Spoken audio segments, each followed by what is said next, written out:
I wanted to welcome our guests and our presenters to this anniversary celebrating the 10 years since Presidential Policy Directive 30 was issued.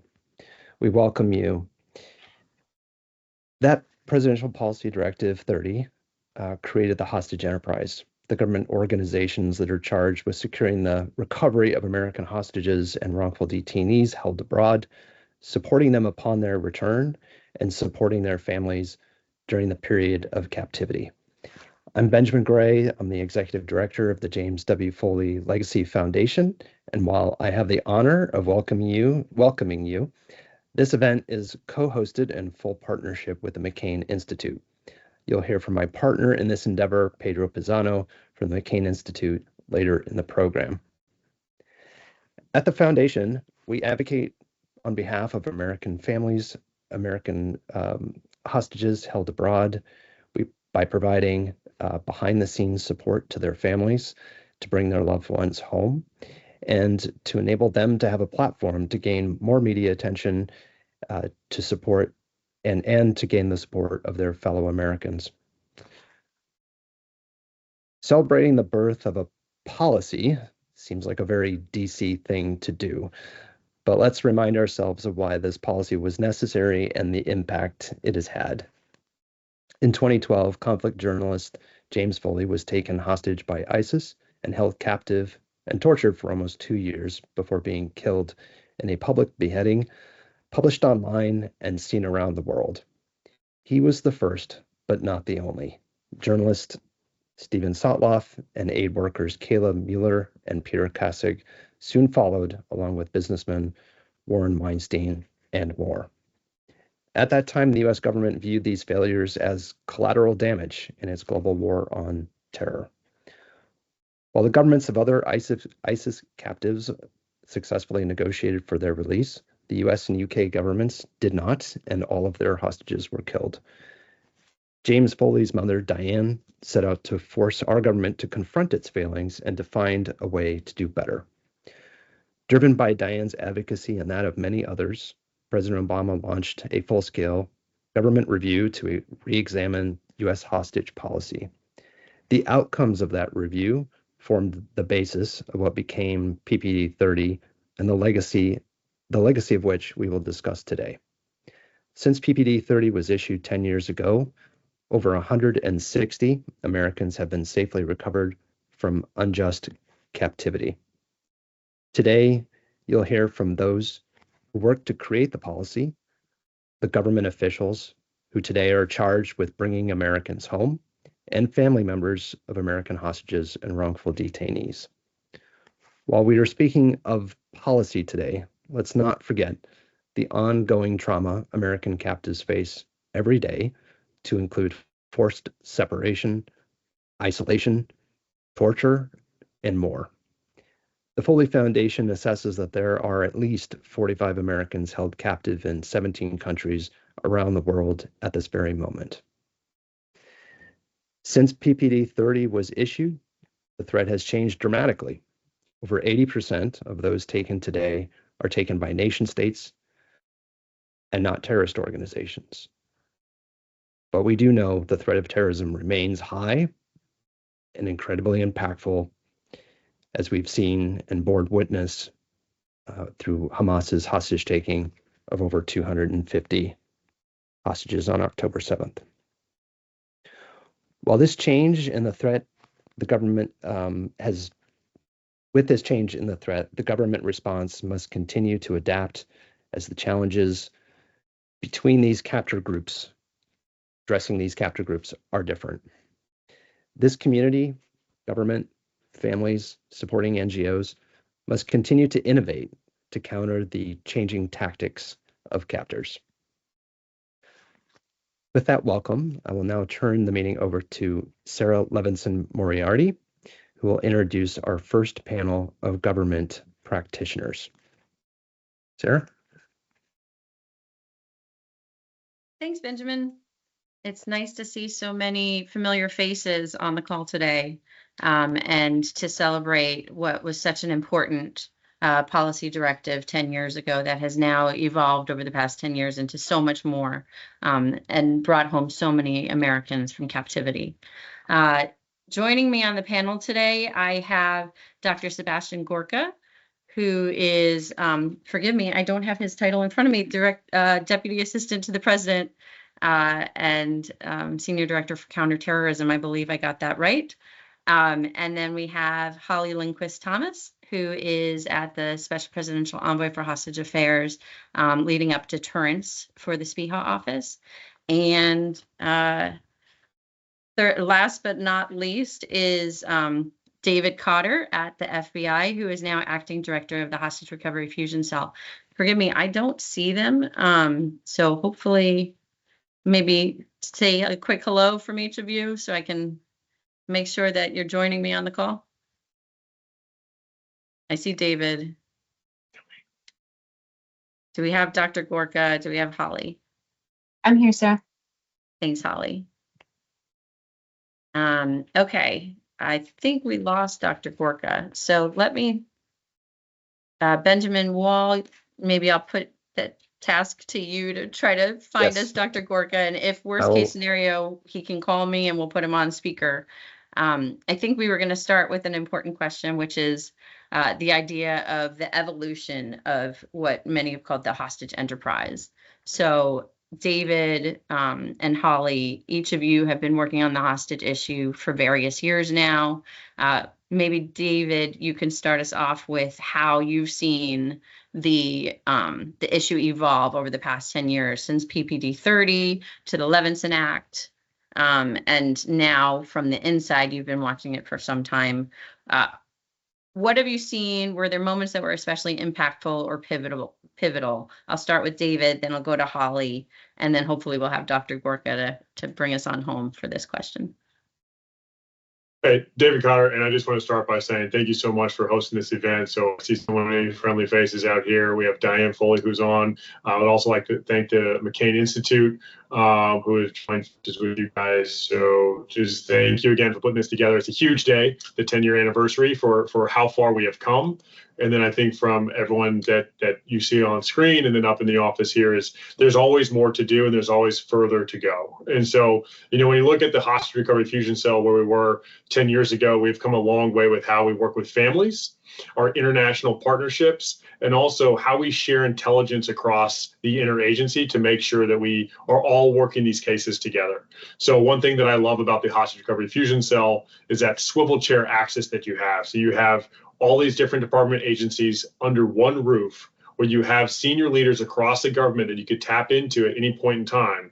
You have their drop lines and you have that swivel chair access, so you can go into a room and you can hash out how are we going to work this, how fast can we go, where are there friction points that need to get ironed out, and it's that dedicated support for these cases that's incredibly important. So the initial piece was in 2015, and then as we've come along, all of that was codified into law in December of 2020 with the Levinson Act. So you have the Hostage Recovery Fusion Cell that's now been codified into law. You have SPIHA office, which has been codified. And then you have the Hostage Response Group at the White House, and that is chaired by Dr. Gorka. I did see him on the screen. If we pan a couple, so I just know, so he is on. So I know that he is ready to go. So just the wealth of experience that's housed at the NSC for leading those discussions and pushing it up to the president for a decision on these difficult cases. So with that, I can always pause. I know we have a limited amount of time today, but PPD-30 is kind of that first step. When you look at Levinson Act codified into law, and then you also have the term wrongful detentions, which has come up, which everyone sees in the news so often.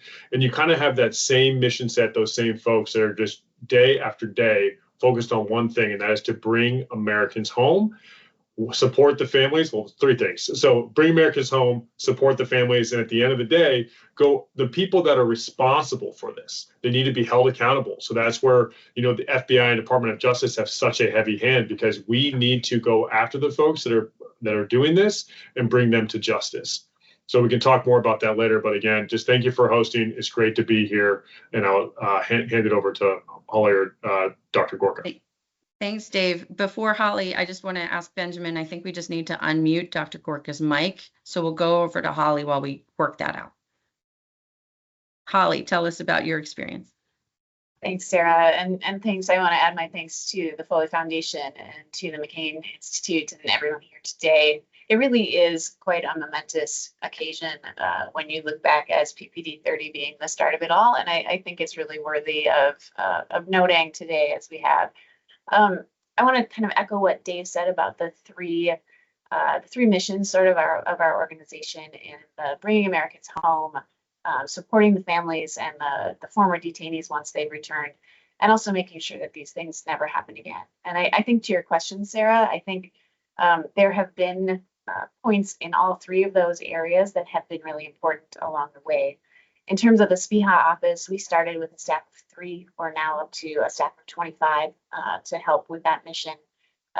So that's very significant in itself. Last year, the deal, which is called the Ankara Exchange, that brought Evan Gershkovich and many others home, was the biggest exchange of prisoners that we've had since World War II. So that was very significant. In terms of supporting the families, we've had legislation that has helped. I think we continue to learn as a SPIHA office what we can do to support families better. And so that's been a continuing learning process. But also the post-isolation support, recovery services that we do, the work that our team can do to help the ongoing rehabilitation and some of the kind of recovery efforts support in that way. And then in terms of deterrence, I feel that we've just staffed up our deterrence efforts this past year. So we've got 4 people now working on deterrence and prevention. And that's been a big change for us as well. And another milestone for us was we released a Department of State strategy on countering wrongful detentions last year, which I think was a real milestone for us. And I'll stop there. Thanks, Holly. And I can't wait to dig in a little bit more. Okay, let's see if we can get Dr. Gorka unmuted. Benjamin, I see he just rejoined, so hopefully we can do it. And he looks very sharp, Dr. Gorka.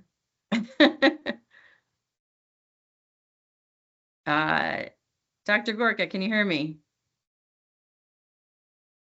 I think we gotta have you unmute from your side, but you should be able to speak now. No. All right. So, Dr. Gorka, if I could just ask if you could call me and we'll have you on the speaker on my phone like we did a minute ago, and we'll get your answer in here. There we go. Okay. Dr. Gorka, can you hear me? Yes, I can. Can you hear me? Yes, if you could just mute the sound on your computer.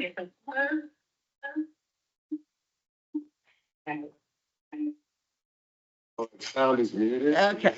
Yes, we're going to make it work. Thank you so much. And we can see you too, I believe. Yeah. So the question was to kick us off, and David and Holly have given us some answers of their perspective of the evolution of PPD-30 to the Levinson Act to where we stand today. So we'd love to hear your perspective and kind of overall shaping remarks for the rest of this discussion.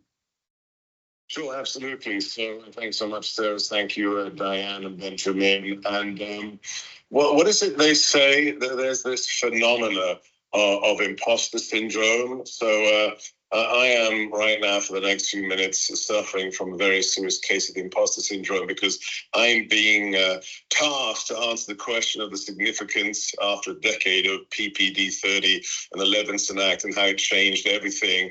And the fact is I've been involved with hostages and illegally detained for 155 days. So I don't feel fully authorized to talk about the last decade, although I am, and you did get it right from memory, so I'm very impressed. I am the Senior Director for Counterterrorism in the White House and Deputy Assistant to the President, so this issue falls under my remit in the National Security Council, but it's people like David, it's people like Holly, it's people like Adam himself, and my former colleague here at the NSC, Chandler Young, who really are the professionals and who can tell you over time how things changed. I'll tell you, if I may, about the last 155 days.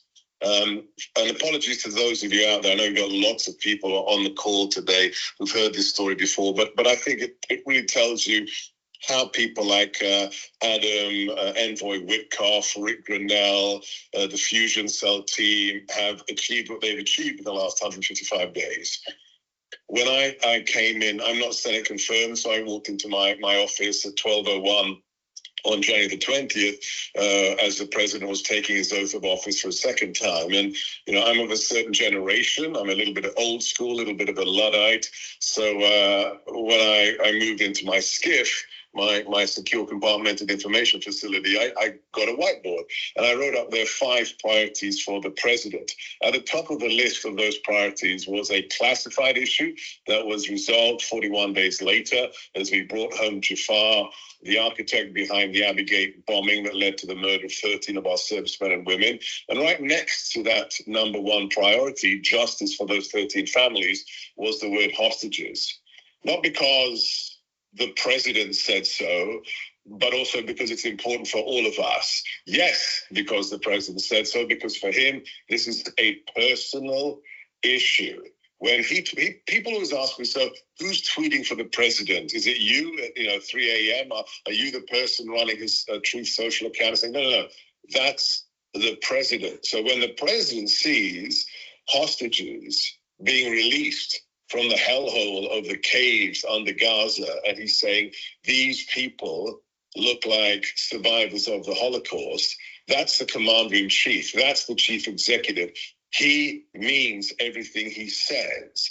And it's because of that commitment to the issue of hostages and to the illegally detained and getting Americans back, whether they are alive or whether it's their bodies, as we recently did from Gaza, is the number 1 priority for the president. There's no way on earth you get 47 US citizens liberated by 100 days in office unless that is the case. Another, concrete example is day 8 of the administration. This is the second Thursday of the administration. I go into the Oval Office with the then National Security Advisor and a member of my counterterrorism team to talk to the president about something. And we have to interrupt a meeting between the president, Secretary of State Marco Rubio, and Special Envoy Rick Grenell. And Rick Grenell sees us, gets up from his chair in front of the Oval, in front of the resolute desk, and says, "Wish me luck, I'm off to Venezuela." And I kind of joke with Rick, because he's been a friend of mine for years, and said, "Venezuela, tell me if you need, special forces to liberate you. We need to send you a tier 1 rescue team." And he laughs. And then he gets on a plane to Venezuela. Less than 24 hours later, as I'm on social media, I see a selfie of Envoy Grenell on a plane with 6 US citizens he's liberated from Venezuela. That's less than 24 hours later. There's nothing like that in the history of whether it's pre-Levinson Act, post-Levinson Act.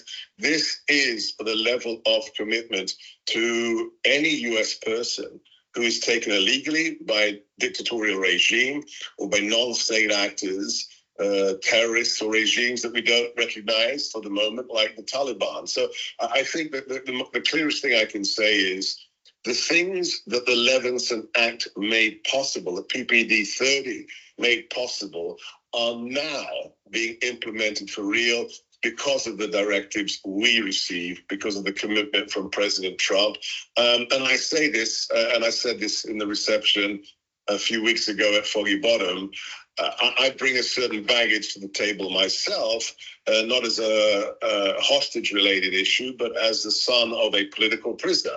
My father got a life sentence at the age of 20, was locked away in a communist prison and liberated 6 years later. So whether it's the president or whether it's your representative in the NSC, this is personal for us, and God bless everyone at the foundation, the Fusion Center, my colleagues across government, because when we mean number 1 priority, the president means number 1 priority.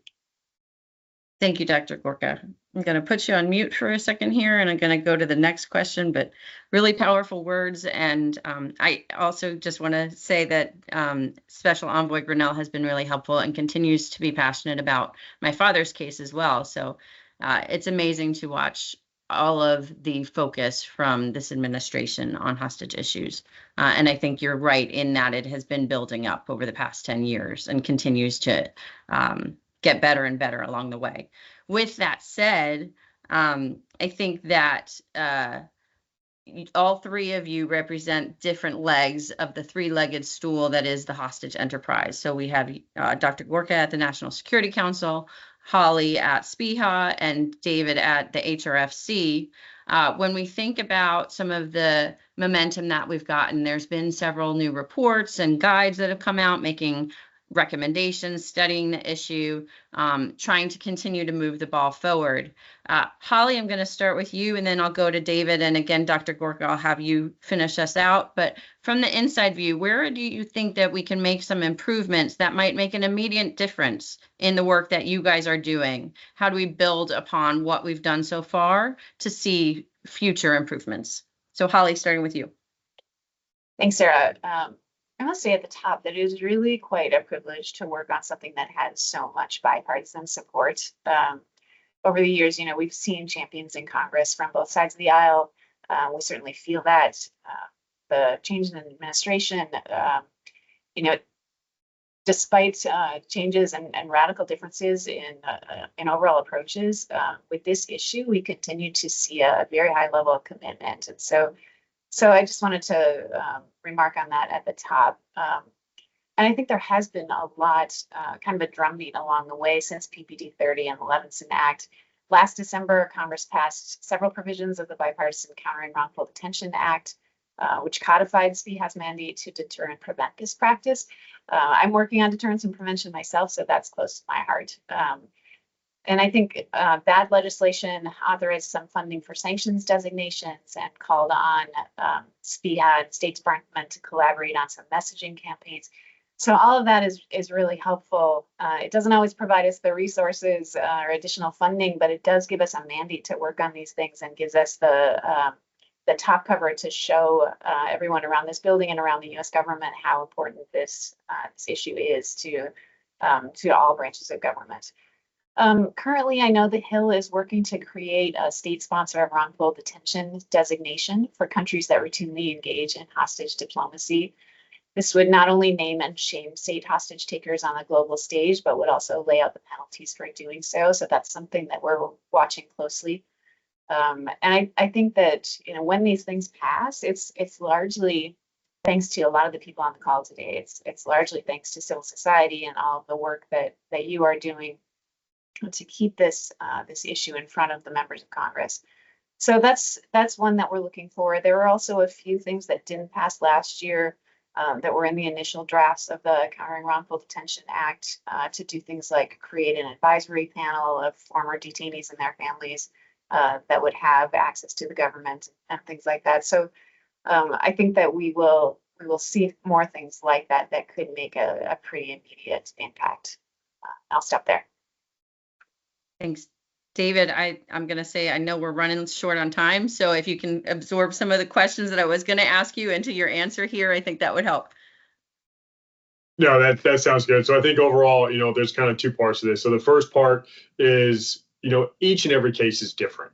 And so you look at them holistically across, but what tools can you bring to the table? So we're always looking for more tools. We're always looking for more techniques, and we're always looking for more kind of resources to throw to bring people home. And so ultimately, as these cases progress, then when you actually finish a case and you bring somebody home, one thing that we do is after action, where we bring the whole community together and we sit down and we talk through what can we do better, how can we have respond quicker, was there anything that we missed early on that we could have changed? And we do that every single time to make sure that we are continually sharpening ourselves, sharpening our skills, so you have all this experience that you can bring forward. So when the next case comes, you're able to respond in a quick, decisive way and bring those tools and techniques with you. So I'll kind of pause there and let you go on and see if we have more time. But overall, we are always looking in the mirror, and we always want more tools and techniques that we can use to throw at the problem. Thanks, David. And Dr. Gorka, I'm going to put you back on speaker, so if you can mute your computer so that we don't have the background. Where do you see room for improvement? I'm just going to speak from my personal bias. If a little bit about me and my background, I think you can probably tell I'm a bit of an addict to social media. I think one of the most powerful things we can add to the whole weapon set of hostage issues, illegally detained, is leveraging social media. I had some incredible discussions with the families of those illegally detained by the dictatorial regime in Venezuela. It was such a powerful meeting that I've asked them to send me materials that I can use, also videos of them talking about their loved ones, so at least I can amplify them to my followers on social media. I haven't discussed this with any of my colleagues, so David, get ready, and everyone else. I think we need to sit down and systematize a leveraging of the modern tools we have to put the pressure on those regimes and those non-state actors, so they simply can't move in social media space without the world being reminded of what they are doing to our loved ones. And when we have the arch communicator, the most successful communicator, where just look at the peace deal in the Middle East, and we have that man behind the resolute desk in the White House, it would be really a shame, and it would be remiss of us if we didn't use all the tools available to us, not just the amazing work of the SPR, the Fusion Cell, and my colleagues here at the CT Directorate, but also social media to exert maximal pressure on those non-state actors and those state actors to release our family members who are detained or who have been taken hostage. So I think adding social media to the quiver is the next thing we could do to the whole exercise of what this government is committed to achieve. Thanks, Sebastian. I'm going to take a few more minutes just on deterrence and justice, and then Dr. Gorka, I'm coming back to you for one more question. But David, just to pivot over to you, what's the role of the judicial system? So how do we prosecute captors to the fullest extent of both criminal and civil liability? How do we bring justice to victims in this environment that we have now? No, that's an excellent question. So the FBI and the Department of Justice, we are always looking to bring those that are responsible for these actions back to the United States for when it happens. So I know we have Diane Foley here, and so when you look at those the Beatles cases for Alexander Cote, El Shafi Al Sheikh, they were brought back in October of 2020. They are now spending life in prisons in the United States. So when you look at those heinous acts that they committed, they are now being held responsible. So that will not, at the end of the day, bring Jim back, but that accountability is there. On top of that, when you go onto the other side of the spectrum, there was a case that we had, West Africa, that was October of 2020, Philip Walton, a lot of the different folks that were here, but at the same time, the President of the United States, President Trump, made a decision to send that national mission force. He was rescued on the ground, and those captors that were holding him, all but one ended up being killed that day. So, when you look at all these different cases, when you look at accountability, sometimes it's not immediate. We have cases that go on for an incredibly long period of time. Sarah, you know this more than anybody. And so, what can we do different? What can we do to change it up? How can we get the word out there? So when you look at Rewards for Justice campaign, there is a multi-million-dollar campaign out there for Bob Levinson to try and to get us more intelligence, to have more leads, to chase this to ground, because that case is not resolved. And you are on this panel today, and we do not have the answers that you seek as a family. And so we need to hold people accountable for that.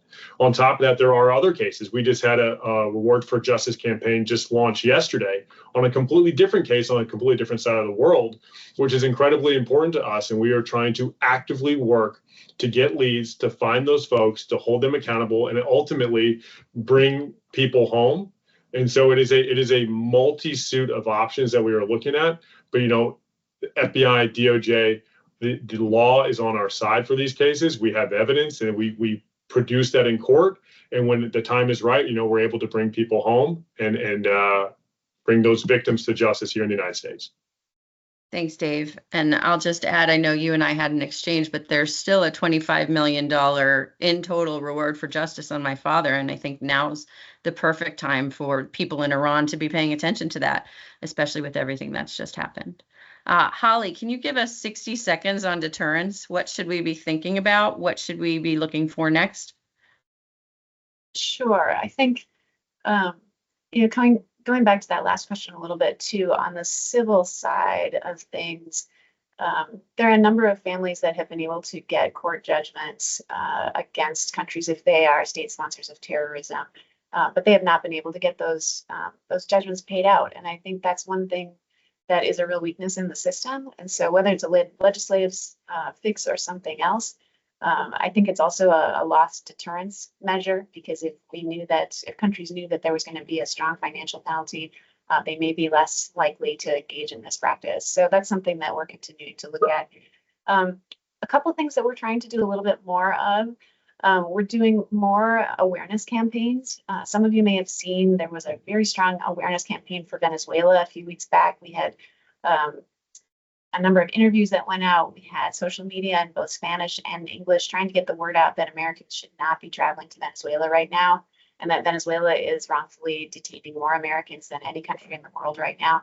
So I think Dr. Gorka is right that we need to leverage social media a little bit more, and we're trying to do that. Another thing that we're trying to do more of is private sector outreach. So my team and I have really been working with some of our colleagues in the State Department that have a public-private partnership with the private sector and security officials to talk to companies and their employees who are working in various regions around the world, various business sectors, to make sure that they are aware of the risks of traveling to certain countries and then are trying to mitigate them. Oftentimes people just don't know the risks that are out there and some of the steps that they can take to really make themselves safer overseas. So those are some of the things that we've been trying to ramp up, and we'll continue to do so over the next year. Thank you, Holly. Those are all really good options. And as you know, I'm passionate about deterrence. So looking forward to seeing them executed and implemented in the future. Dr. Gorka, I'm going to finish off with you on one of the focuses of everybody's mind right now, which is Iran. I'd be remiss if I didn't ask, and of course it's at the top of my mind, and I know my brother is speaking later, and all of my family, and a lot of people on this call. How do we ensure that Iran, the biggest sponsor of hostage taking and the country that everyone has learned hostage diplomacy from over the past several years, many, many years, how do we ensure they pay the price for hostage taking specifically in the context of all of the other pieces that you're looking at when it comes to Iran? They just did.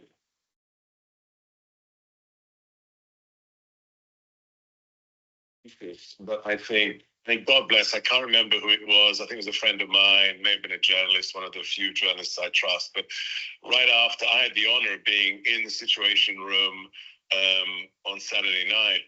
And it's a marvel what happened. The fact that we are right now talking of a ceasefire, Israel, Iran. But one of the first things somebody did on social media on, I think it was actually Saturday night, is they posted a black and white photograph of the Americans with rags on their faces who had been taken hostage in the U.S. Embassy in Tehran in 1979 and who were in captivity for over a year. This is the historic significance of just what happened. The fact that finally there is a resetting of the balance from the hostage taking of the Iranian Revolution to the murder of our U.S. Marines in Beirut by Iran, more than 220 Marines, to the more than 600 the 600 U.S. servicemen and women murdered by Iranian-backed militias in Iraq in the last 20 years. I think, and I look, it's hard to see history when you're living in the midst of it, but we are.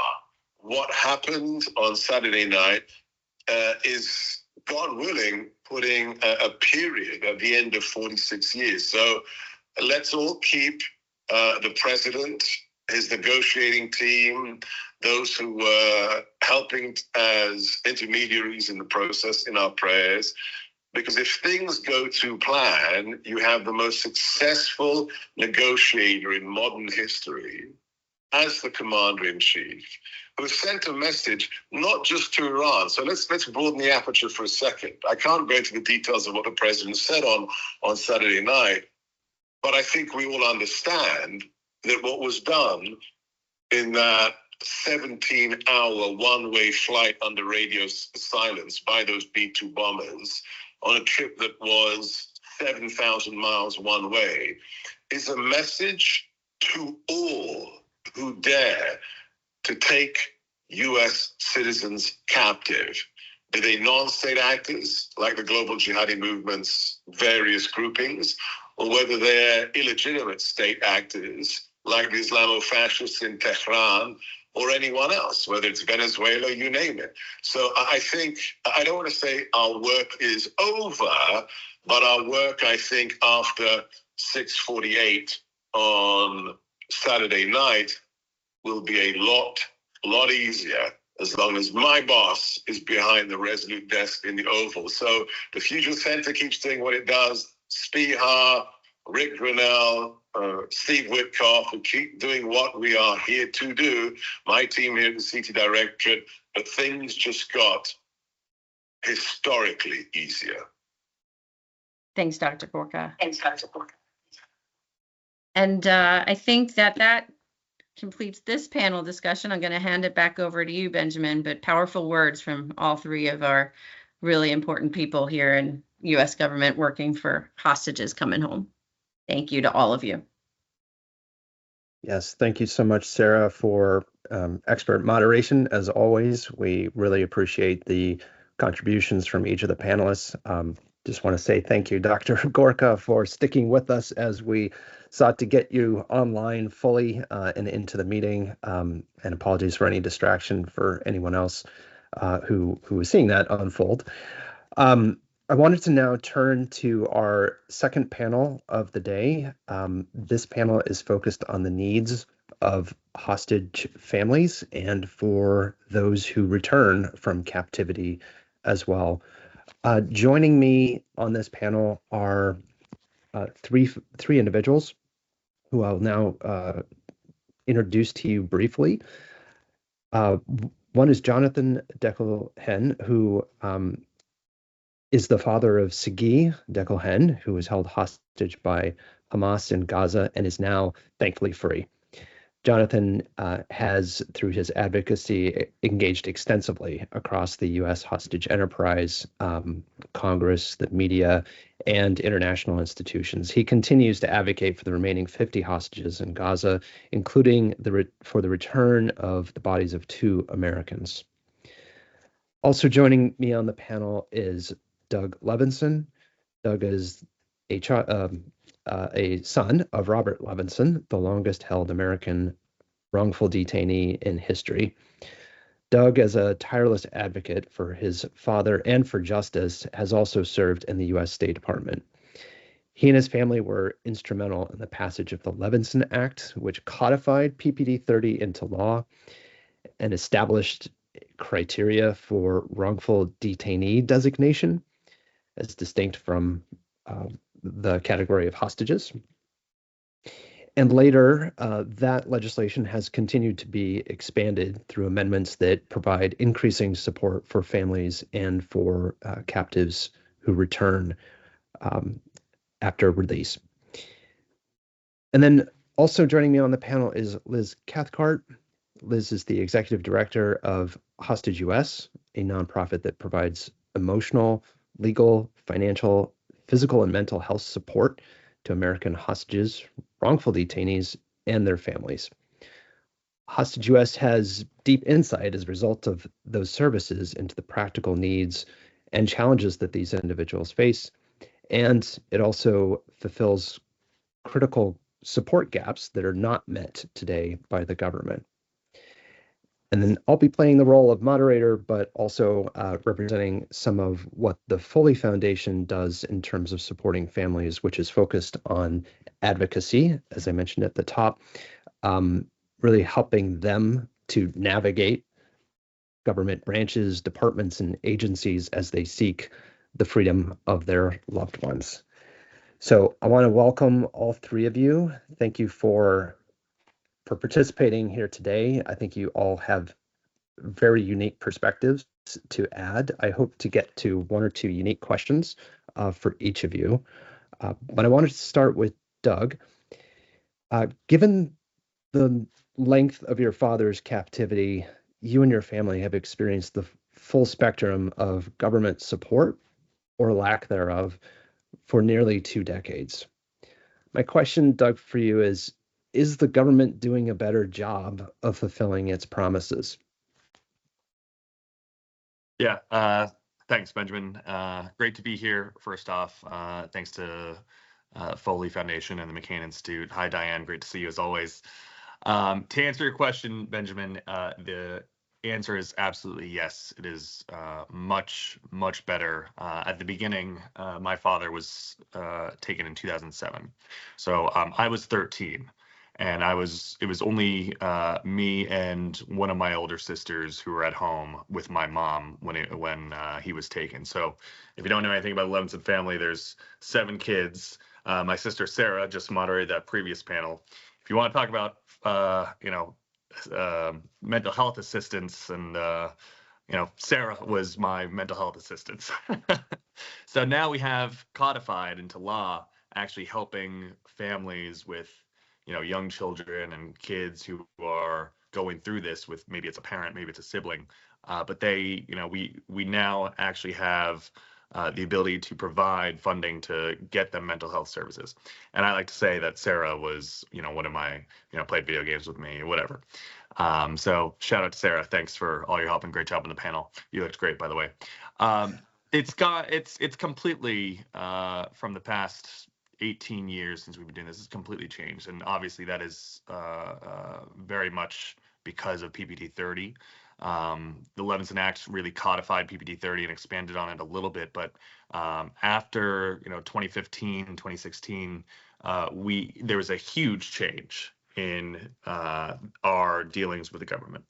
Now I remember being in the White House on my 16th birthday, December 2010 or so. And we were meeting with then National Security Advisor General Jones and Homeland Security Advisor John Brennan.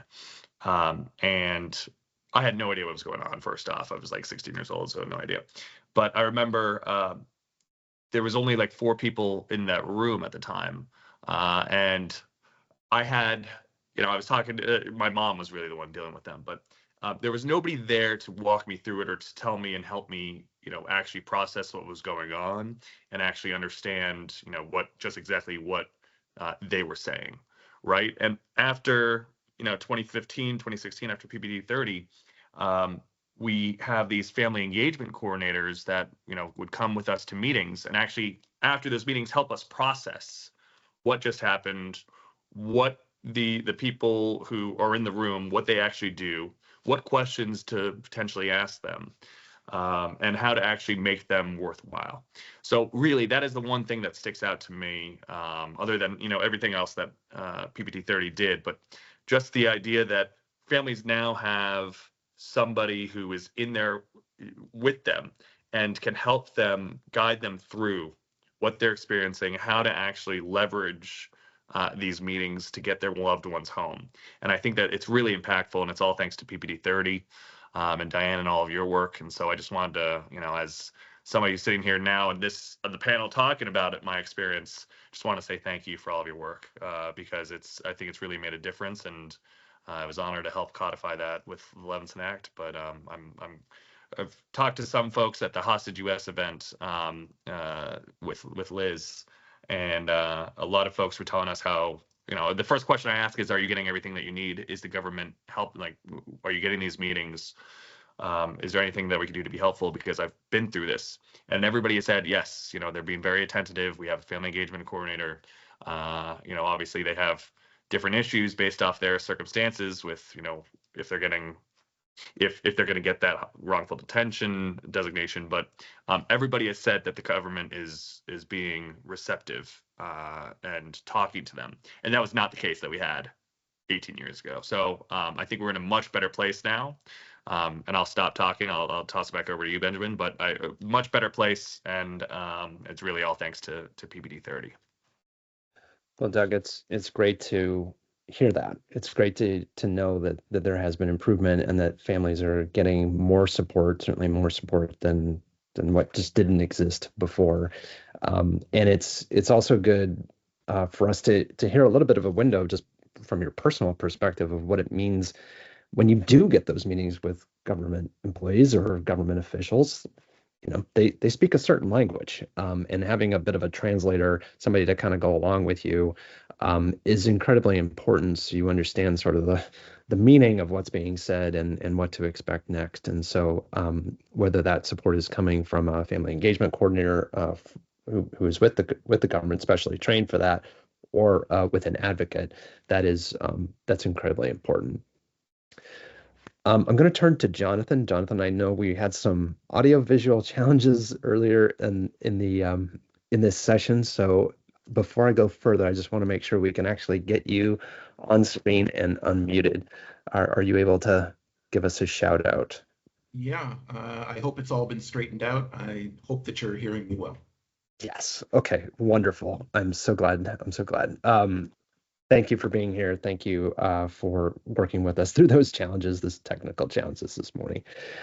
And you're actually in Israel at the moment, and it's evening for you. So thank you for joining us what is late at night and in the midst of an ongoing conflict. So I appreciate it. If at any moment you need to vacate and seek shelter, please do so.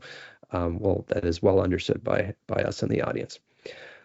So, Jonathan, your son Sagi was one of 251 hostages, including 11 other Americans, taken by Hamas on October 7th, 2023. It was one of the largest hostage-taking events in history, and the government's response has been also unprecedented, though, of course, 50 hostages remain, including 2 Americans.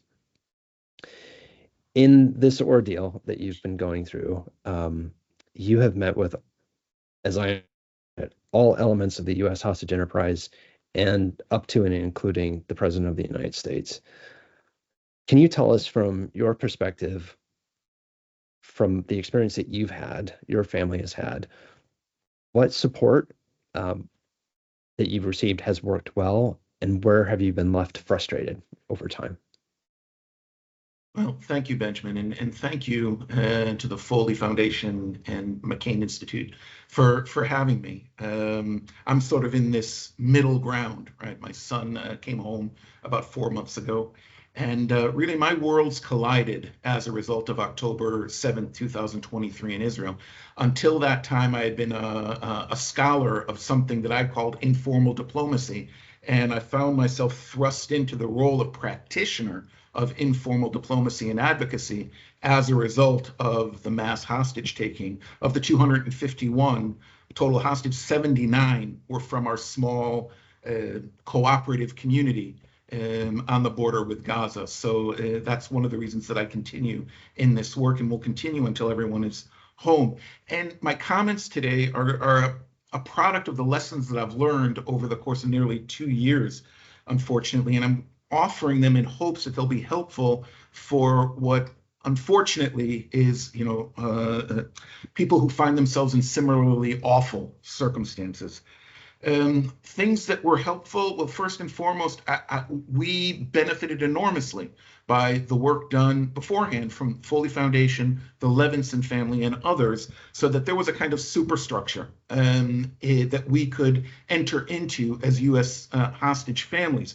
And that led to, both with the Biden administration until January and then Trump administration officials, we had access to pretty much every relevant agency in the federal government. It's true that we had to adjust, and still are really adjusting expectations and modus operandi, because these are 2 very different administrations. But the gift of access cannot be overstated.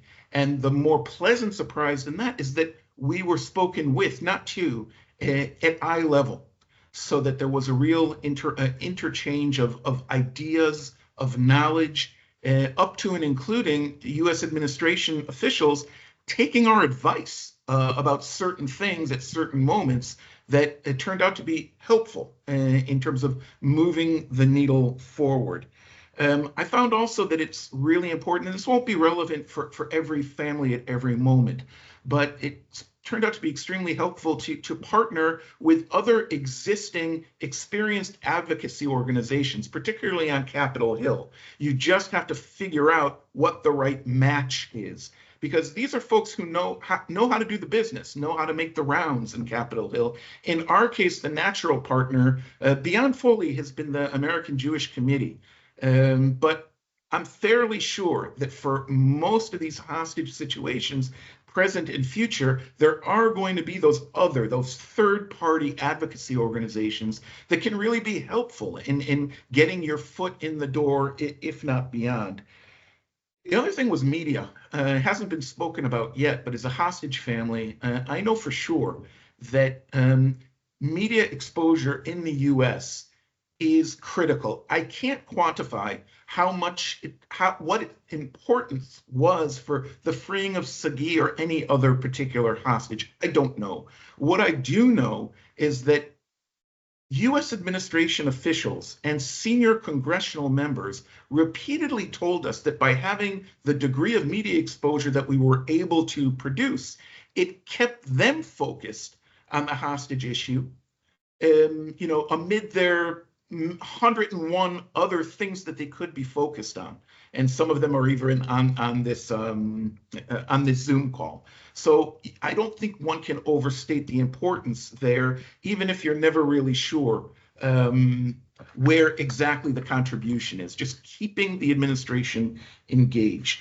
For the Foley Foundation and also the McCain Institute, I found that perhaps their greatest contribution for me and for us, the other US hostage families, was the understanding that there's a landscape. You call it, I believe that you use the term, the hostage enterprise. But for me, it was just understanding that there are many other hostage and wrongfully detained situations, and we can actually learn from each other. Although the situations are quite different, and perhaps even more than that, as hostage families, it's so easy and so natural to feel completely alone and isolated, because no one can understand your situation other than another hostage family. Now, what I've learned through working with the Foley Foundation and McCain Institute is that it's just as powerful if your loved one is being detained or held hostage in some other country, some other part of the world, because there is a common denominator in all of these things and the kinds of advocacy that as a family or as a group, one can bring to bear. In terms of things that left me a little frustrated, first, the International Red Cross, I have to put it out there. And I don't know, and something that I'd love to learn in the future from Foley and McCain research, what part they played in other hostage-taking scenarios.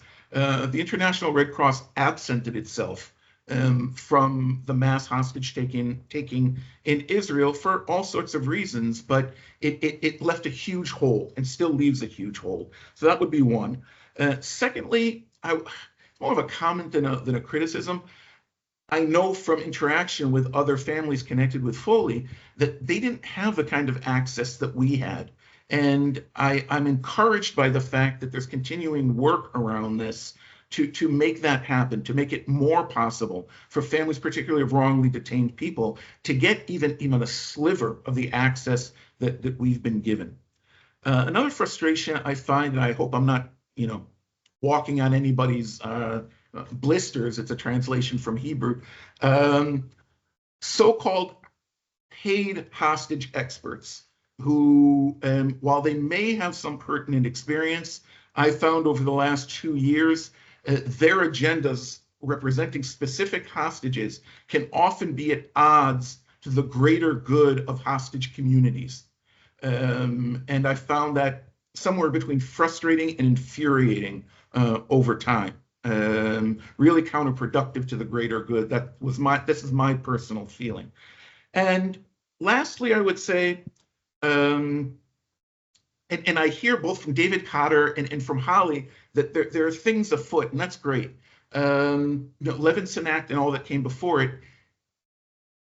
that's the platform on which we embarked. But we found when meeting with US government agencies that things that seemed obvious to us, tools that they should have in their toolbox to engage or to really really to go to battle with other governments and particularly terrorist organizations they didn't yet have. And they were kind of working on them on the fly with us. And I think it would be profoundly important if in real time now. But again, I'm hearing that these things are being worked out, particularly from the financial quarter. How can the U.S. government and its agencies be better prepared next time around to pressure whether it's state-run organizations or terrorist bodies to put the screws in much more holistic and creative ways, particularly in cooperation with other governments. In our case, we're dual citizens, but in many cases, there are third governments or fourth or fifth or 20th governments that should be more fully engaged, but they need US leadership for that. So those are the things that I would say is a kind of opening salvo. Thank you, Jonathan. Thank you for walking us through that. It's very comprehensive and perspective on the trauma that you and your family have been experiencing and just the level of support you've received. So in many ways, obviously very very helpful and very heartening to hear, but I think we all know and recognize there's a lot more to be done for sure. And then thank you for also raising that the experience of hostage families can vary quite a bit depending on the case and the level of attention given in the media to those families, to those individual cases, and by the government historically over time has been uneven. And in particularly for those whose loved ones are held by a nation state, traditionally for the government to prioritize their cases, they need to have that wrongful detention designation. And that process is very opaque. This is all from families and our interactions with families and what they tell us in our research and directly in our advocacy. They don't know where their cases stand predetermination. They don't get a lot of feedback when a decision is actually made one way or the other on their cases, unless that answer is positive. And the process can take months or years before that sort of unlock happens. So just to add that as to kind of round out your where you started leading us in terms of the range of experiences of hostage families, just speaking on behalf of or from the perspective of those that we advocate for in our portfolio. Liz, I want to turn to you to talk a little bit about Hostage US and your direct experiences with families as well. You work with them hand in hand on their very practical needs as they experience and continue to go through hostage, endure their loved ones hostage taking. From your perspective, having worked with those families on those practical needs, where do you see the greatest unmet needs being? Thank you so much, Benjamin, and thanks for having this panel. And hi, Doug and Jonathan. Really good to be on this with you and hear your perspectives. Just really moving and remarkable what both of you have been through and been able to help others with. So thank you both for everything that you do. And Diane, as ever, thank you. You are a remarkable leader in this space, and just so pleased to be on this call with you. So Benjamin, to answer your question, I mean, I think it's worth very quickly talking about sort of where we came from to then get into some of the unmet needs. Obviously, as we mark the 10-year anniversary of PPD-30, I think it's always good to look back and see what a remarkable path forward that all of these players have made and really put into place the structures that we have now.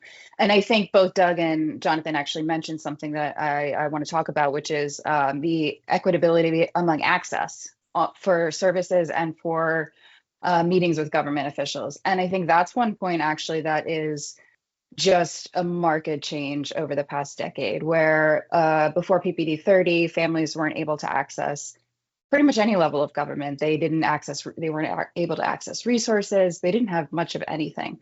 And since then, and in the past 10 years, I know the Fusion Cell Family Engagement Team and now the SPIHA Family Engagement Team have worked really hard to make all of the resources equitable amongst all families of all means, of all voices, whether loud or private cases, that type of thing. And I think that's a really remarkable move forward, because it's families that have very little resources are able to have those conversations with their case officers and make sure that their voice is heard as well. So I think that Diane Ryan building up the Fusion Cell Family Engagement Team, and on the SPIHA side about 5 years ago as well, those have been really market changes for families.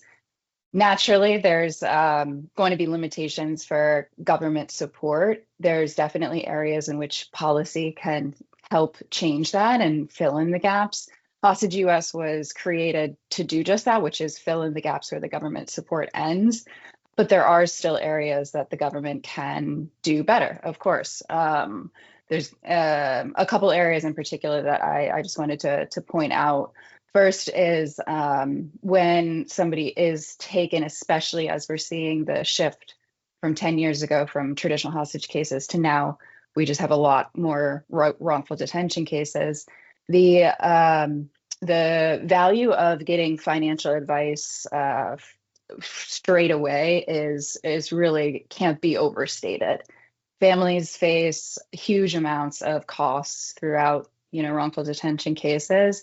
And what we've been seeing more and more is when somebody's taken, especially in certain countries, but when they're taken, their identity is stolen, their credit cards are stolen, and immediately there's charges that, rack up to several thousands of dollars of fraudulent charges. And then months go by and families are then faced with debt for that wrongful detainee.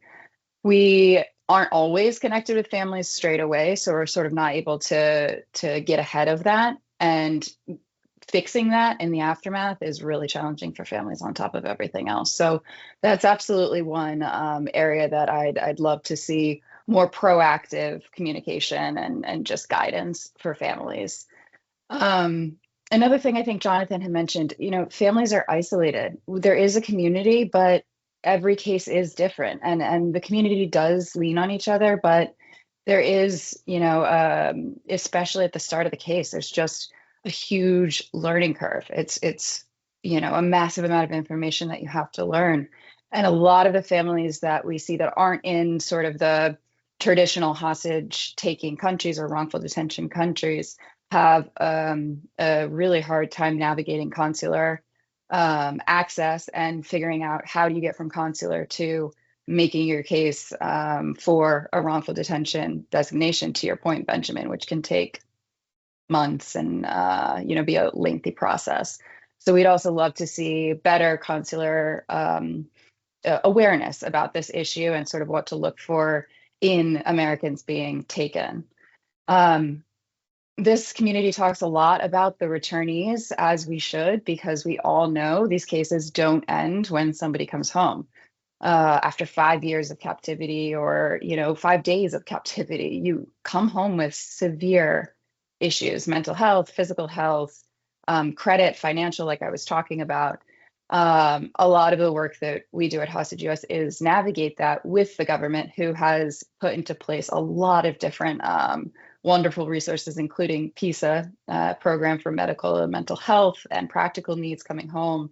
And, another thing that we can't understate how valuable that is. And so for SPIHA and Fusion Cell to ensure that all returnees get that or are able to access that support has been another market change from 10 years ago, where people came home and just kind of, were given a wave and a good luck. So beyond that, there's work to be done. So after PISA, there's access to services, which typically is done on a state level. And so when we're working at the SPIHA Fusion Cell level, federal government able to help families when they return home, a lot of the housing services, the health care, disability assistance, things like that, will be through state services. And there is a disconnect between that. And so we'd love to see more cohesive support from federal to state, and making sure that the state officials who are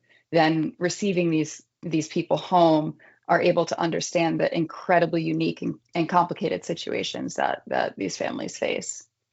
I will say also the funding that SPIHA got for family travel for cases that are active. Families are now able to travel to DC twice a year for 2 days to meet with officials.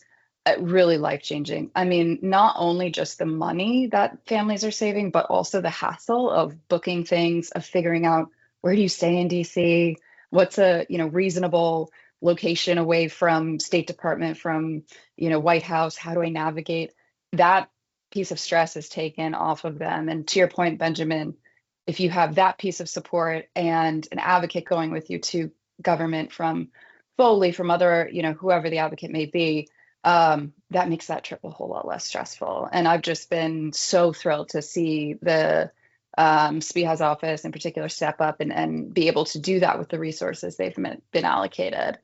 I will say that the funding that was allocated for the returned hostages, also just a fantastic move, and we're really excited to see how that gets ironed out. One of the challenge areas that we see with the mental health money that's available from SPIHA for returning hostages is that it's a reimbursable expense.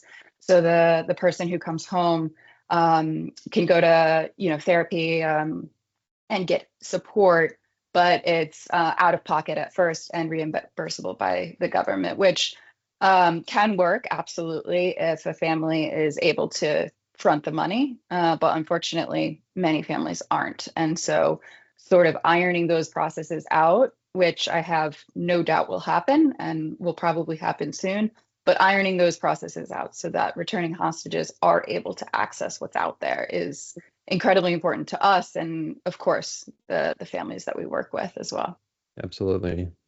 Thank you, Liz, for that comprehensive review, and to kind of highlight where there's been some successes in adding those additional supports. And certainly thank you to you and Hostage US and your whole team that provides that very meaningful practical support to families for the 1,001 issues that come up during a detention. It's incredibly important, and we see it as well from our interactions with families we both support. Appreciate that. We unfortunately are running pretty short on time, so I want to just very quickly, kind of like less than a minute, come back to each of you slightly. So Doug, oftentimes the folks who work in government see some of the barriers and some of the issues. You've worked in the State Department, not in the SPIHA's office, but we hear from them sort of one-on-one, and they aren't always able to like say it out loud, kind of what their needs are. Is there any, if you could kind of, from your experience working with some of these folks, what do you think they need that they might not need? What might be some barriers that we can say out loud, but maybe they might have trouble saying? That's a good question. I don't know if I have the answer to it, or maybe I won't be able to say it. I do think, though, from my time in government, one thing that I have noticed as it relates to, and I worked on international economic policy, so I was at the State Department under a completely different bureau than the SPIHA, but I was able to see some of the successes and some of the, I don't want to say issues, but some of the hurdles that they had to go through and whenever they worked with my bureau and the department that I worked in. One thing that I will say from my time, I think there needs to be, and it's been brought up a little bit more, a little bit over this discussion, is the focus on deterrence, but specifically how we work with other countries to create this actual unified, cohesive deterrence. Because it's Jonathan, his son, they're Israeli Americans, right? So it's not just a uniquely American issue. This is a global issue. So you have Europeans, you have French, you have German nationals, Serbians, right? Like there's this is not a uniquely American issue. What I think we need to do is focus on working with allies and partners to actually put an end to this. And that's one of the things that I saw while I was in there, that there is, and PPD-30 and the Levinson Act codified a lot of resources for families and created the SPIHA office. It does have a directive in PPD-30 to work with other countries to provide some sort of deterrence and to work together towards stopping the practice of hostage taking. I think that's one thing that it's been done a little bit, but I think we really need to ramp up. And I don't know if it's the SPIHA that should focus on that. I don't know if it's the White House that needs to focus on that or what. But I think that is the next step of deterrence that I personally want to focus on from now that I'm outside government. Right.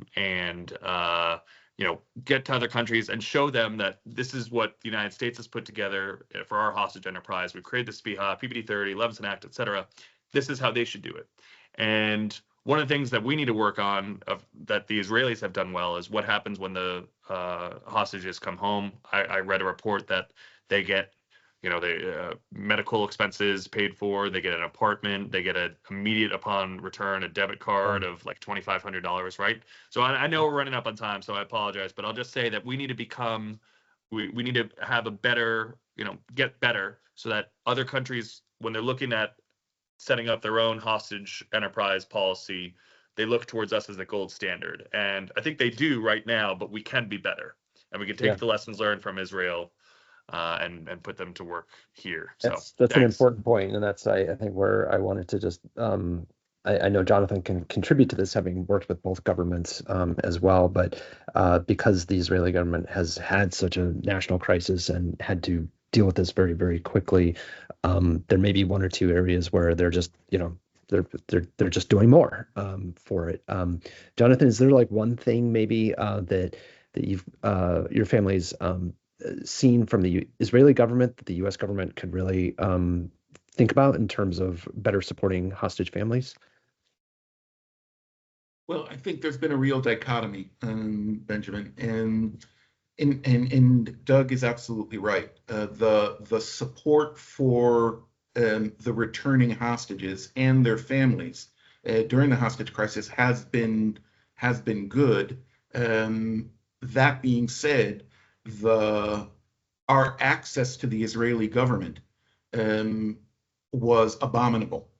The good news here, is that people like myself were able to shame the Israeli government into being more forthcoming with hostage families around the negotiations and prioritizing the return of hostages by virtue of us telling Israel, well, look at the kind of access we were given and eye-level conversations we were having with the President of the United States and every other senior official. Why isn't that happening in Israel?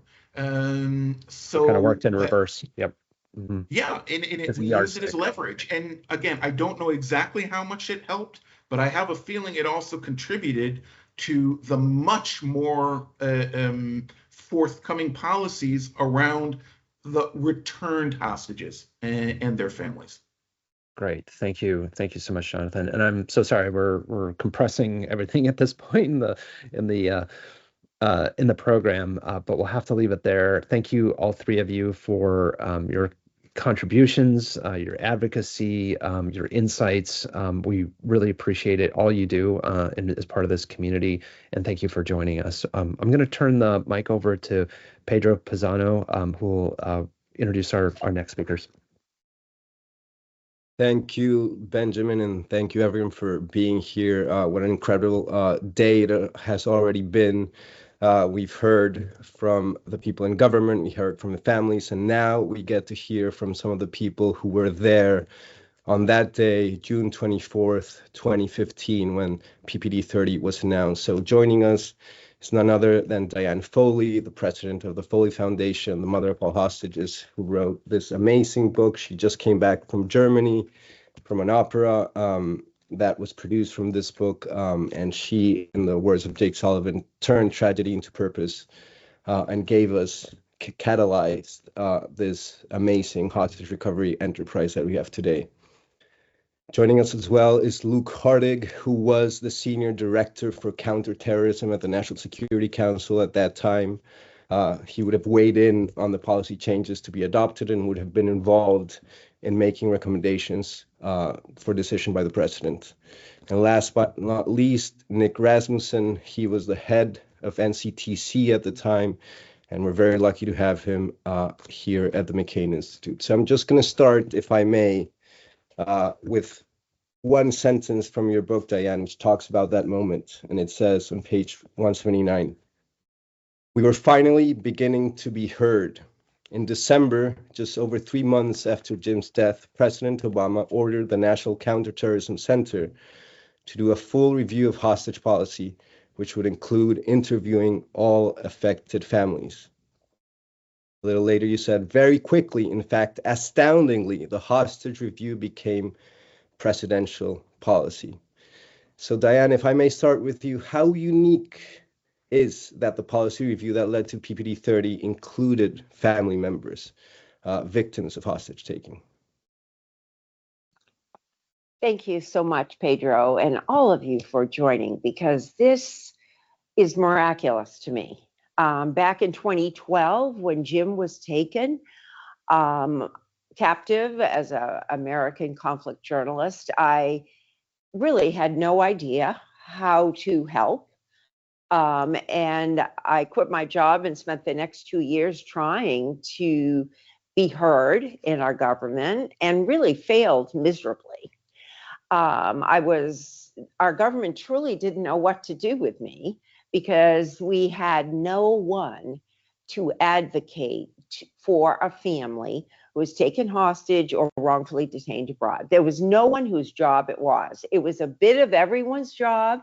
People were kind to me, but they literally sent me in circles between the State Department, FBI.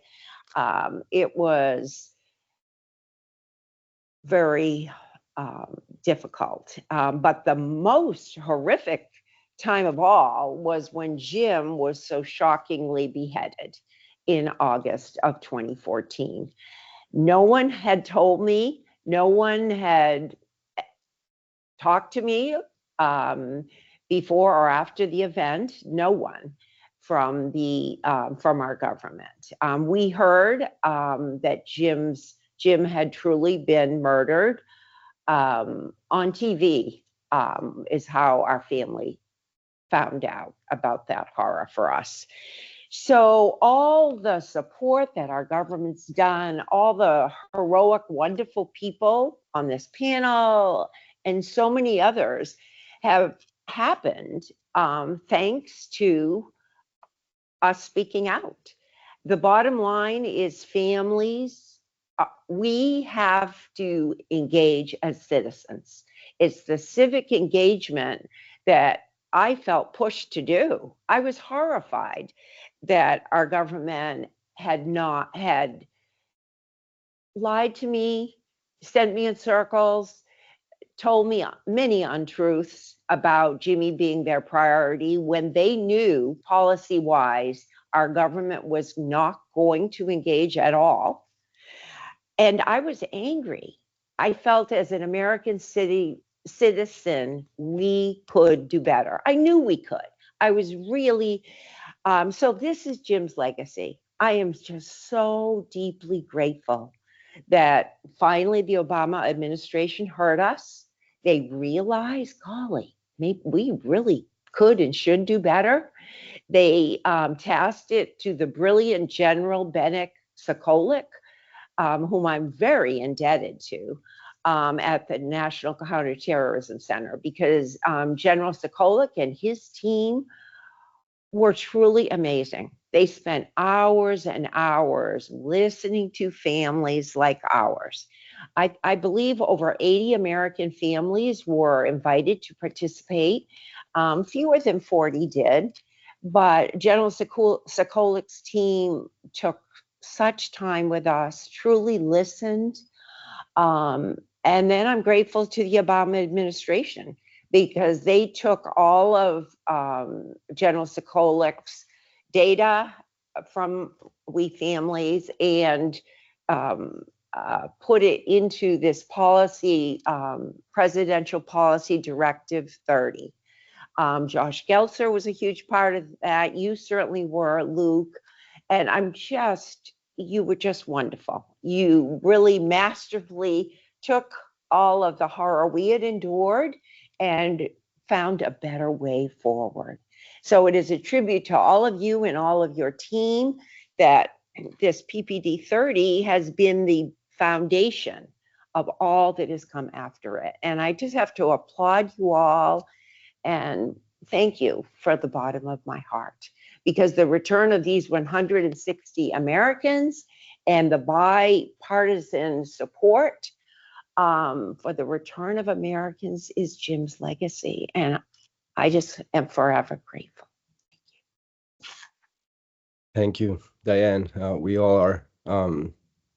Nick, let me turning over to you. You were sworn in as director on December 18th, 2014, and that 2014, and that seems to coincide when President Obama ordered this directive. So take us back to that moment and to General Sokolik and what you were all thinking, how you turned this tragedy into purpose and brought us to where we are today. Thanks, Pedro, and thanks, Diane. Policy reviews happen in Washington quite frequently, but they're often driven by what's perceived as opportunity. We need a policy review to review whether we have an opportunity to capitalize on some international development. But this was a policy review that clearly, based on what Diane said so powerfully, was kicked into motion because of a sense of abject failure on the part of the executive branch. We were not serving the people of the United States well with what we as a government were doing on their behalf.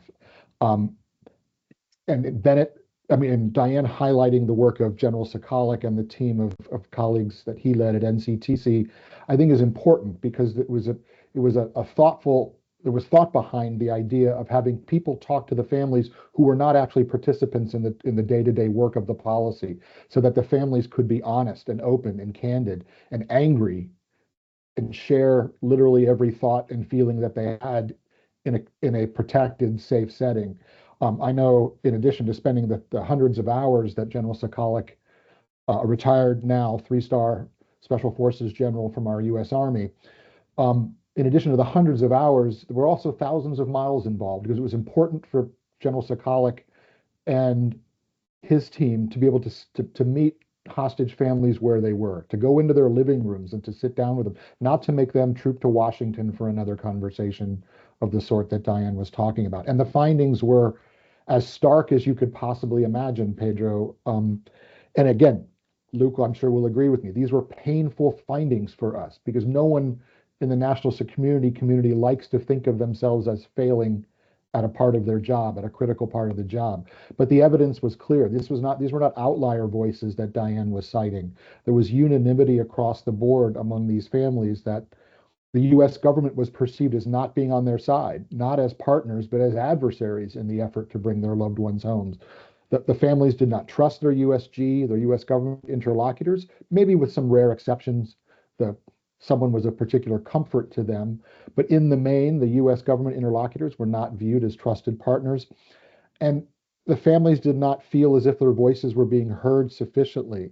And then lastly, I think Diane now understates it, but there was anger and even rage that needed to be shared with the administration. And I think it was a dose of cold water that forced the administration to reckon with, as I said, a policy that was not delivering results for the American people. And again, that's atypical of a policy review process, which always sounds so bureaucratic and antiseptic. This was all very, very emotional and very, very difficult for all concerned. But it did open the door to starting literally at first principles and beginning anew. And that has led us to this place, as Diane described. But I think that the way in which the president kicked off the process, wanting to hear the cold, hard, painful truth, was essential to getting us to that end state. which came out of the work that Luke and others led at the White House. I'll stop there, Pedro. Thank you, Nick. That was very powerful. Luke, how did you were at the National Security Council. How did you see all this happen, and why was this so important to listen to the families, and how did you take it forward?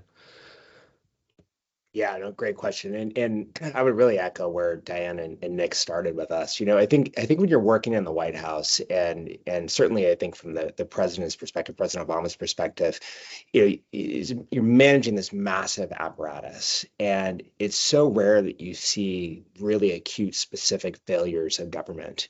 And sometimes those failures, you recognize that it seems like maybe a small thing, but actually this is a sign of a massive problem, right? And so in getting to know Diane and several other families who were tragically affected by the hostage takers and by our very poor management of these cases in the government, we saw that this is a set of issues that really speaks to like some sort of a bigger failing in our government. And for President Obama, it was this sort of thing where it's like, we need to get on this right away. We need to address this right away. And that's in no small part a tribute to Diane's advocacy and willingness to listen to us and to work with us, but also willingness to tell us hard truths and to get angry with us and to tell us where we had failed acutely. And that process was one of the hardest things I've ever been a part of. First of all, hearing from the families, hearing the hard truths from the families. General Sokolic, I think, felt it more than anybody because he was the one who was having the really hard conversations at a great level of depth. We heard it too. Diane and others made themselves present at the White House, and we're making sure that we heard how much we were failing at the time.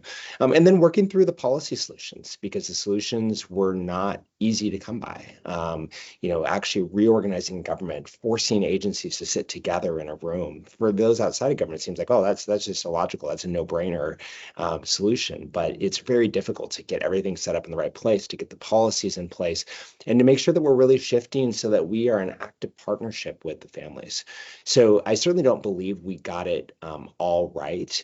I do still believe, though, looking 10 years on, that we got the basic infrastructure right. And so much of government and effective government is about taking that core infrastructure, that core structure we're working from, and just continually investing in it from a leadership perspective, from a human capital perspective, so that we have really the best capabilities that we can bring to bear in supporting our families in this particular case. Are we doing that well? I think it's a story of hits and misses. And Diane's work at the Foley Foundation, along with others here, Benjamin and others, has really been a great source of accountability for the government, and a way for every year for us to look at and provide a report card and say, are we really living up to the highest ideals of what we set forward in PPD-30? I'll stop there. I'm very sorry. I do have to leave in a minute or two here, but happy to follow up on any of this. No, thank you, Luke. Since you have to leave and since we're running out of time, maybe can you just tell us a little bit about your proudest moment in the last 10 years, and maybe the proudest moment the next 10 years? Where do you think we should go in the next 10 years?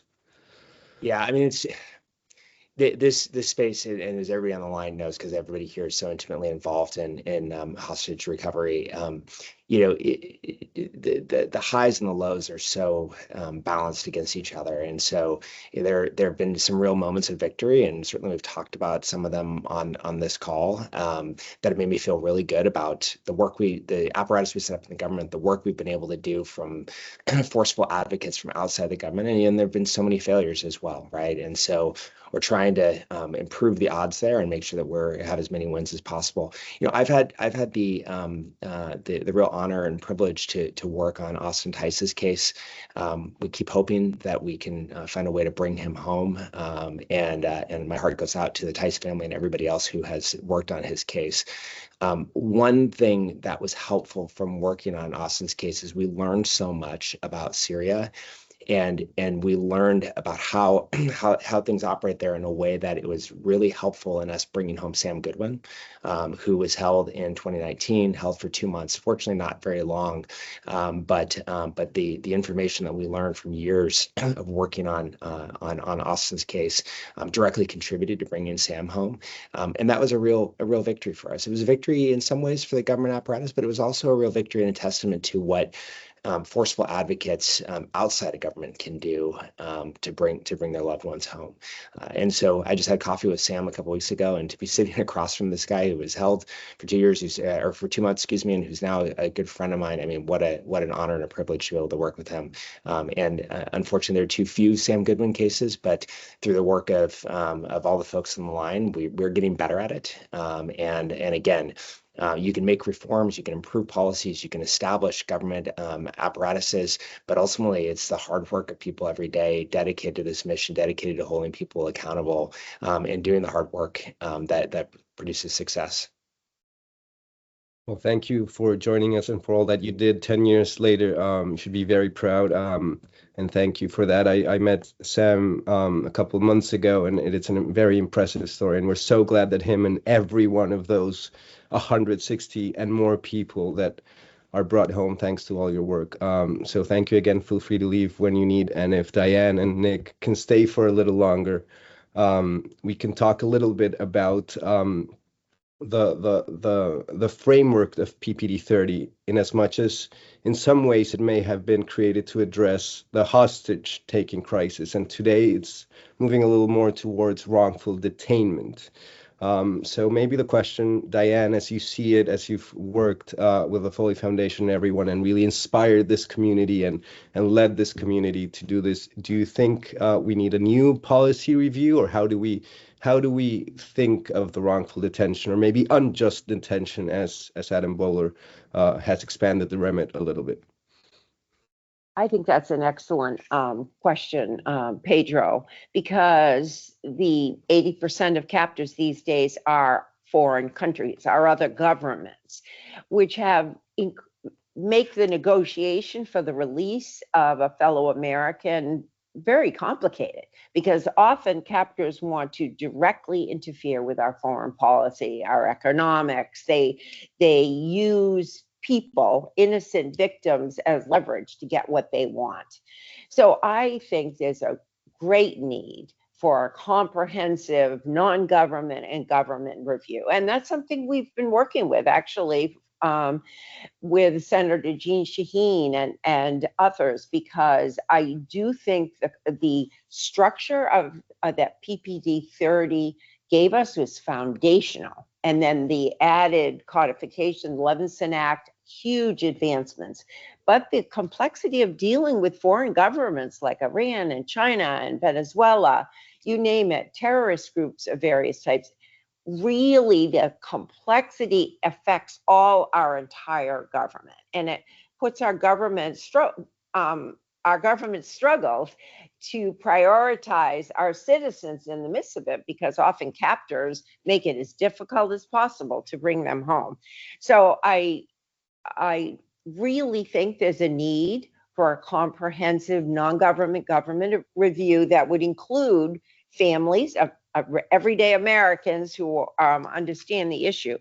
But I also want to add that the critical nature of family engagement. That's why the Foley Foundation, thanks to a recommendation by our mentor, David Bradley of The Atlantic, to do research, to engage in our case with the Foley Foundation, we center our research on qualitatively talking with families, finding out what have helped, what has not, and then bringing that to our government, essentially. And it's been that interaction between non-government and government that has really brought us thus far. And I think we need to continue that. And lastly, I just want to give kudos to Jen Easterly for her leadership, because in many ways within the Obama administration, Jen was one of the first people to hear us as families. And it was really her leadership and compassion that I really feel helped the Obama administration to look at themselves and recognize that they had abandoned us, which is hard to do. I mean, let's face it. I mean, very difficult to do. And I want to thank her so very much. Thank you, Pedro. Thank you, Diane. Yeah, Jenny Stiller is amazing. And Nick and I have talked about it. Nick, who are some of the other people we have missed, but also what is the nexus with counterterrorism? How do we move this to the national security realm and also in state hostage taking? How do we think of that? Thanks, Pedro. And I think Diane pointed to this a little bit in answering your question on whether we need a renewed look because of the changing nature of the wrongful or unjust detention phenomenon. The fact is the caseload looks different now than the caseload looked at the time when Diane was first active in this space, when most of the cases we were dealing with were about individuals who had been taken by a foreign terrorist organization, and that presents all of the complexities that you can imagine. Not knowing who to negotiate with, not having a framework with which to negotiate, and having policies that prevent you from negotiating. Again, as we dealt with at the time, and the move of the into a realm where more of the cases involve state actors, as Diane highlighted, is both challenge, but it's also opportunity. There's more you can do in some ways to engage a state actor than perhaps you can do to engage a non-state actor like a terrorist organization. So I think it is, as the goal of this effort should be to ever expand and improve upon the toolkit that policymakers have, and that we put at the disposal of people like Dr. Gorka and the leaders in this administration. And so I think it's fully appropriate that we think about the changing problem set and come at this with fresh eyes 10 years on and see if there are more tools that we can provide our government with. The last thing I would say is I want to harken back to something Holly Lindquist Thomas said early in her remarks, and that is one of, I think, the outcomes of the last decade has been the ability to make this a truly bipartisan issue. It is noteworthy that the Trump administration, in both of its instantiations, came in and immediately began to work using the frameworks that were provided by the Obama administration policy review. It would have been very easy to throw everything out and say we're going to do things differently and do things anew. And instead, I think there's a widespread consensus now that these are the right pieces in place, and we all have to bring energy to this effort.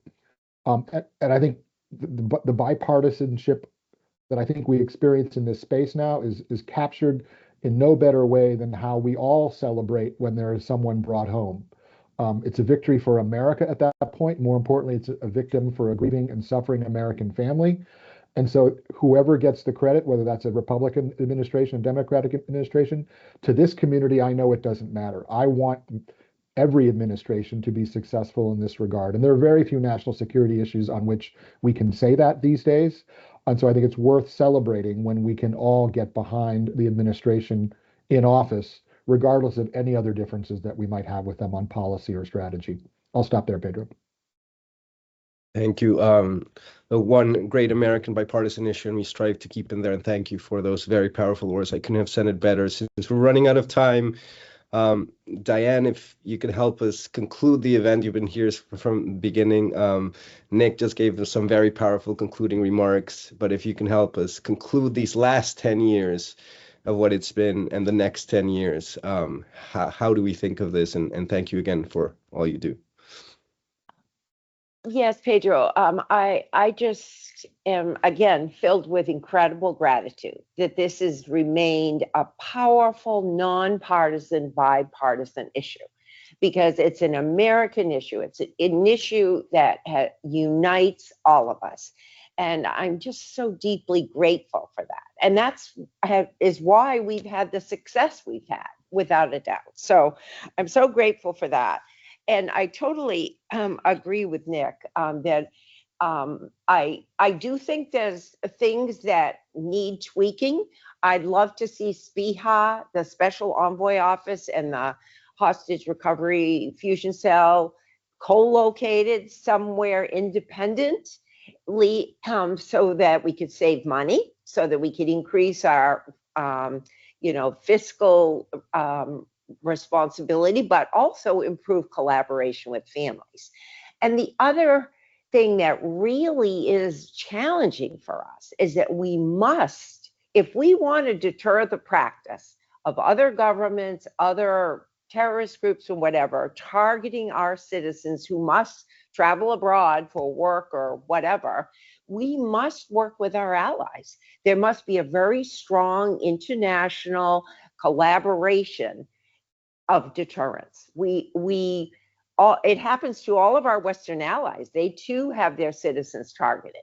So when we come together and can do exchanges such as the one Holly alluded to, that is the way we can really go forward and show the world, show governments and terrorist groups who want to use innocent people as political pawns, can show them that together we can make it hurt them, that this is not a way, should not be part of a Cold War process. I mean, it's a huge toll on the human rights and those of our citizens and of the world. So I pray that we can continue this nonpartisan, bipartisan collaboration, and that we can engage internationally to deter the horror of hostage taking and wrongful detention. Thank you so much for all of this. Thank you, Diane, for those very powerful words. Nick, did you want to add something else? That was operator error. I put my hand up in Zoom and I tried desperately to take it down before you noticed. Sorry, Pedro. No worries. Well, with Hands that, away from the screen. no worries.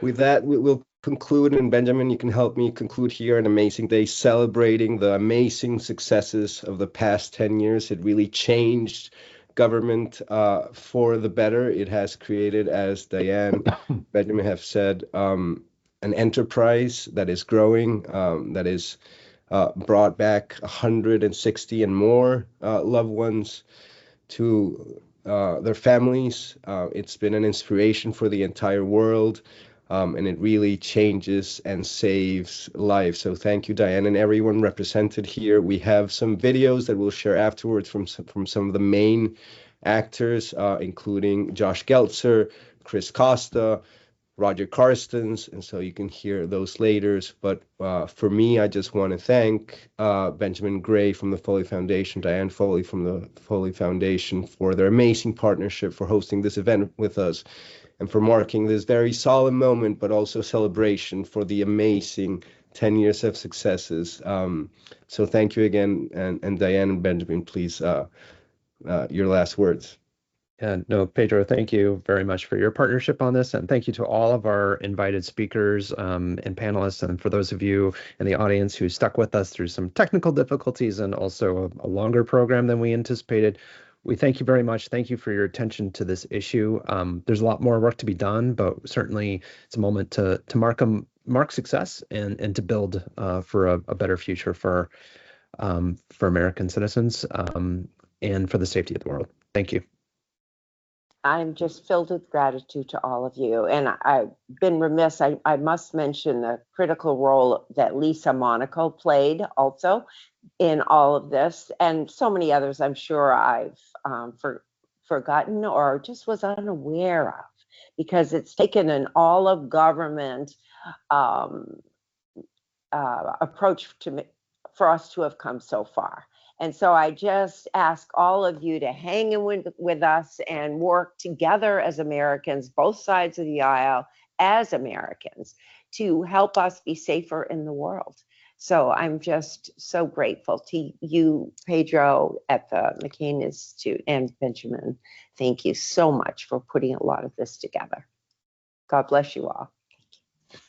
Thank you.